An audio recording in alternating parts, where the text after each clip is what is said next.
जो लोग पूजा पाठ करते हैं, दान पुण्य करते हैं, वो लोग बहुत दुखी रहते हैं और जो लोग कुछ नहीं करते हैं उनकी जिंदगी बहुत ज्यादा सुकून में रहती है। ऐसा क्यों? वीडियो पूरा जरूर देखना। लोग नियम धर्म कर्म से मन से बहुत भक्ति करते हैं, उनके जीवन में बहुत कष्ट है। सबके जीवन में कष्ट है जो भी भक्ति करते हैं। मैं भी ठाकुर जी को मानती हूँ, उनके इर्द गिर्द ही मेरे विचार रहते हैं, लेकिन इतने नियम मैं नहीं पालन कर सकती हूँ। जो थोड़ा होता है वो मैं करती हूँ, लेकिन जो ज्यादा नियम पालन करते हैं इतना कष्ट में रहते हैं, फिर भी उनके साथ तर ब तर उल्टा होता ही जाता है। तो कहते हैं कि ये सब कर्मों का खेल है, उनके कर्म है, जैसे वो कभी कुछ पिछले जन्म में किया होगा, कभी इस जन्म में किया होगा, उनका फल है, उनका दुख। लेकिन मेरे को ये समझ नहीं आता कि जब कर्म करके फल लेना है, कर्म करके फल लेना है, तो वो भक्ति का उसमें क्या योगदान है, वही मेरे को। और जब भगवान कहते हैं कि मेरी आप भक्ति करोगे तो मैं हर चीज से आपको मुक्त कर दूंगा, आपके लिए जीवन आसान कर दूंगा, तो फिर कर्म का दोष कैसे लगेगा? मुझे वो समझ नहीं आता। वाह, सुंदर प्रश्न है, इसलिए ताली बजाओ। सब बैठो, आप लोग अच्छे प्रश्न पूछने चाहिए ऐसे जैसे इन्होंने पूछा। सब बैठो, पहले अगल बगल की बहनें सब बैठाओ। सुनो, इन्होंने पूछा है कि जब कर्म का ही फल भोगना है तो फिर भक्ति करने की क्या जरूरत है? सिंपल ये है। क्यों? सही है। अर्जुन भक्त थे कि नहीं? माइक ले लो, आगे पीछे की मैया बैठ जाओ। अर्जुन भक्त थे कि नहीं? थे ना। लेकिन अर्जुन को भी 12 वर्ष का वनवास जाना पड़ा। 12 साल तक जंगल में रहना कोई सरल काम तो नहीं है। 1 साल अज्ञातवास जंगल में रहना, किसी के दास दासी बन के रहना सरल काम तो नहीं है। जबकि अर्जुन जैसा भक्त कौन होगा? फिर भी उन्हें कष्ट उठाना पड़ा। भगवान राम तो स्वयं भगवान थे, 14 साल का कष्ट। माता सीता तो साक्षात लक्ष्मी थी, फिर भी दर दर की ठोकर जंगल में लकड़ियां काट काट के बच्चों का लव कुश का लालन पालन किया। इसी प्रकार अब आप कहते हैं कि जब हम भक्ति करें तो फिर कर्म ही का फल भोगना है, तो भक्ति का अर्थ क्या? बात ऐसी है बेटा कि कर्म तो अपनी जगह है, कर्म तो हमें भोगनी है, हमें भी भोगना है, आपको भी भोगना है। भक्ति सिर्फ इसलिए की जाती है, इसलिए नहीं की जाती कि भगवान हमें पैसे वाला बना दें, भगवान हमें धन धान्य से भर दें, घर में सब कुछ हो। भक्ति का मतलब पैसा पाना नहीं, भगवान से बेटा बेटी मांगना नहीं। अरे भगवान की भक्ति आपको जो देगी, कोई कर्म में इतनी ताकत नहीं है कि आपको वो दे सके। अब उदाहरण से समझो, विभीषण को लंका का राजा बना दिया, क्या विभीषण का कोई ऐसा कर्म उसे राजा बना सकता था? कर्म अच्छे करता था फिर भी लातें खाता था, रावण लात मार के निकालता था, उसके कर्म का भी उसे दंड मिला। पर भगवान की भक्ति जो की, उस भक्ति का भी फल, कर्मों का फल यदि मिलता है तो भक्ति का फल भी मिलता है। थोड़ा सा देर है। विभीषण को भक्ति का फल मिला। उस कोई व्यक्ति ऐसा कितना कर्म करता कि वो लंका का राजा? भगवान कर्मों के फल को नहीं देखते कि तुमने भक्ति हमारी कितनी की। जब भक्त शरण में चला जाता है तो भगवान भूल जाते हैं कि कितना बड़ा पापी और पतित है, उठा करके राज सिंहासन पर बिठा देते हैं। दूसरा सुग्रीव, सुग्रीव भी लातें खाता था भाई की, दर दर की ठोकर खाता था, उठा के बिठा दिया। तो भगवान बेटा, भगवान जो दे सकते हैं कोई नहीं। इसलिए गलती हम लोगों की है कि हम उम्मीद क्या करते हैं, हे भगवान हम तुम्हारे इतने बड़े भक्त हैं, तुमने हमें बेटा भी नहीं दिया। हे भगवान हम तुम्हारे इतने बड़े भक्त हैं, रहने को घर भी नहीं दिया। हे भगवान तुम्हारे हम इतने बड़े भक्त हैं, हमारा पति नहीं सुनता, बेटा नहीं सुनता। भगवान की भक्ति का मतलब ये नहीं कि तुम्हारा बेटा सुने, तुम्हारी बेटी सुने, तुम्हारा घर बन जाए। जो भाग्य, सुदामा ने सारी जिंदगी गरीबी देखी है, क्या सुदामा से बड़े भक्त आप और हम हैं?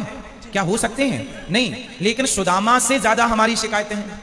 सुदामा की तो एक भी नहीं थी, सारी जिंदगी भीख मांगकर गुजारा किया, सारी जिंदगी भगवान की भक्ति की, और मांगने नहीं गए, 4 मुट्ठी चावल अपनी हैसियत के अनुसार देने गए।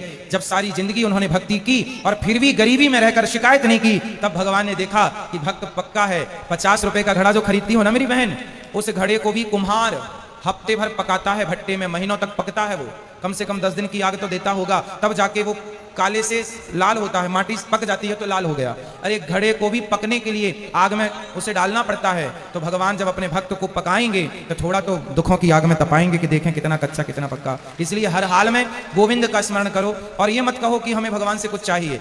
लोग कहते हैं कि भगवान के भक्तों को दुख मिलता है। अरे जो भगवान का सच्चा भक्त हो जाएगा उसे पता ही नहीं चलेगा कि दुख क्या चीज है, उसे तो सुख ही मिलेगा। गोपियों को भगवान की याद में रोने में भी सुख था, कैसे कहें हम कि ये दुख था। इसलिए जो हो गया उनका, वो दुख तो है ही नहीं। दुख तो वो लोग दुखी हैं जो कोठी बंगलों में रहकर भी जो ईश्वर को भूला पड़ा है, वो सब दुखी हैं। और जो ईश्वर की शरण में है, याद कर रहे हैं, सब सुखी हैं। अब उस सुख को आप दुख मान रहे हैं, वो अलग विषय है। इच्छाएं ज्यादा है ना बेटा आपके अंदर, इसलिए वो इच्छाएं आपको दुखी बनाती रहती। इच्छाएं छोड़ के एक बार शरण में चले जाओ, वो कभी ना पाया होगा आपने जो शरण में जाकर के प्राप्त हो जाएगा। एक बार सच्चे होकर जाना। गुरुजी एक प्रश्न और है, जैसे मैं आसपास देखती हूँ, मेरे आसपास जीवन में भी देखती हूँ, जो भक्त है चलो उनका मैं समझ गई कि वो दुख है, क्यों है, भक्ति का क्या महत्व है।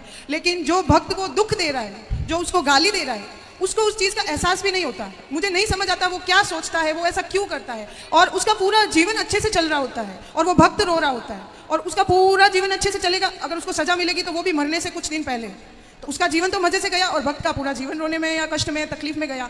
तो फिर उसका भक्ति न करना या करना, उसमें क्या उसमें अंतर हो गया। फिर वो तो दुख दे के मजे कर रहा है, अंत में 4 दिन भुगत लिया और फिर चल लिया। वो बेचारा भक्त पूरा टाइम रोता रहता है, गाली जो खाता भक्त रहता है। होता है ना बेटा, आप किसी भक्त को जाकर पत्थर मारिए, आप किसी भक्त को जाकर के लाठी और जूते से मारिए, तो मारने वाले की तरफ भक्त जब देखता है ना, तो वो ईश्वर से प्रार्थना करने लगता है, हे भगवान इसने मुझे जूते मारे हैं, हे भगवान इसने मुझे पत्थर और लाठियां मारी हैं, हे भगवान इसे क्षमा कर देना। क्योंकि भगवान बड़े गुस्से में आ जाते हैं जब कोई भक्त को मारता है। पर वो भक्त, आज की कथा सुनी आपने, द्रौपदी के 5 बेटों को मार डाला था अश्वत्थामा ने, और भगवान ने पूछा कि बता क्या करूं इसके साथ। तो द्रौपदी ने क्या कहा, छोड़ दो छोड़ दो। कोई भक्त यदि बदले की भावना रखे बैठा है तो भक्त हो ही नहीं सकता। भक्त तो ये चाहता है कि इसने गलती की है पर भगवान इस पर क्षमा करना, और भगवान क्षमा करते नहीं है। विभीषण को लात मारा रावण ने, मारा, लात मारा भगवान ने, भगवान को, भक्त को। भगवान ने कहा रावण तुमने मेरी छाती में लात मारे होते ना, मैं तुम्हें माफ कर देता, तुमने भक्त को मारा है इसलिए माफ नहीं सर्वनाश करूंगा, कर दिया। एक बात बताओ कि जब तक रावण ने विभीषण को लात नहीं मारा तब तक राम जी ने लंका में एक भी बाण छोड़ा हो, एक भी नुकसान किया हो लंका का, तो मुझे बताओ। रावण ने सीता मां को चुराया, जयंत ने सीता मां के चरणों में चोंच मारी थी, तो बाण छोड़ दिया था, त्रैलोक्य में जयंत को बचाने वाला नहीं मिला, चरणों में चोंच मारी थी केवल, और रावण तो पूरी सीता उठाकर ले गया। तो क्या राम जी बाण वहीं से बैठे बैठे ना मार देते, रावण तो मर जाता। लेकिन नहीं, राम जी ने कहा कि रावण भले मेरी पत्नी का हरण किया हो लेकिन मेरे भक्त को रोटी खिलाता है विभीषण को, इसलिए मैं बाल विवाह का नहीं करूंगा। लेकिन जब उस भक्त को लात मारा तो राम जी ने सर्वनाश कर दिया। भगवान कहते हैं तुम मुझे लात मार दो सह लूंगा, मेरे भक्तों को मारोगे विनाश कर दूंगा। इसलिए मेरी बहन, आप जो कह रही हैं कि भक्तों का अपमान करके लोग मजे से रहते हैं, नहीं, उनको जब मिलेगा ना दंड, भगवान थोड़ा सा देर, God mills grind slow but sure, ईश्वर थोड़ा धीरे चक्की चलाते हैं, पिसता है उनके घर आटा धीरे, पर पिसता जरूर है। हिसाब तो पाई पाई का रखते हैं ना भगवान, जब देंगे ना तो खूब नानी याद आएगी। और आप ये मत सोचो जैसे मैंने, आप भक्त हो और मैंने आज आपको अपमानित किया, आपको मारा मैंने, तो आप तो भक्त हैं, आप तो मेरे से कोई ना कुछ ना कहेंगे, और मैं तो मौत से रह रहा हूं। लेकिन मेरे जीवन के आखिरी तक और जो अगला जन्म होगा वो सारे जन्म में इस जन्म का ये दंड भोगना पड़ेगा। कोई अंधा है, कोई लंगड़ा है, कोई बहरा है, क्यों है? किसी जन्म का तो हिसाब चुक रहा है ये। क्यों लोग घिसट घिसट के चल रहे हैं? क्यों चप्पल पांव में ना पहन के हाथ में पहनना पड़ रहा है? ये आज का ही कर्मदंड थोड़ी है, ये किसी ना किसी जन्म का कर्मदंड ही तो भोग रहा है। तो ईश्वर के घर देर है, अंधेर। एक प्रश्न और लास्ट, जैसे भगवान कर्म की सजा देते हैं, उसको सजा मिल रही है, वो पूरा जीवन सजा ले रहा है, लेकिन उसको ये ज्ञात ही नहीं है कि उसको सजा क्यों मिल रही है और वो गाली दे रहा है, तो उस सजा का क्या फायदा? ज्ञान नहीं हो सकता बेटा, ये तुम्हारे और हमारे हाथ में नहीं है, यही तो ईश्वर के हाथ में है।